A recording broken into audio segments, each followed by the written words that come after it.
Xəstə olan hər bir şəxs sübh namazından sonra birdən də dua Peyğəmbər bizə tövsiyə eləyir. Hər kim xəstə olmuş olarsa sübh namazından sonra 40 dəfə əlini xəstə olan yerə qoyarsa və Allah Teala izzətinə and içir ki, mən o xəstənin dərdinə əlac edəcəm.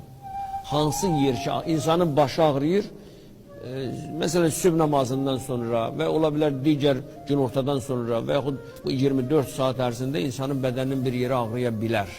Belə olan təqdirdə o ağrıyan yerə əlini qoysun, 40 dəfə bu zikri desin. O zikri bitirən kimi Allah onun xəstəliyinə şəfa verəcək. Bu etiqad sahiblərinə aiddir. Bismillahirrahmanirrahim. Elhamdülillahi Rabbil alemin. Həmən o xəstə ağrıyan yerə əlin qoyur. Bismillahirrahmanirrahim. Elhamdülillahi Rabbil alemin. Hasbunallah ve ni'mel vekil. Tebârekallahu ahsanul halikin. Ve la havle ve la kuvvete illa billah el-aliyyil azim.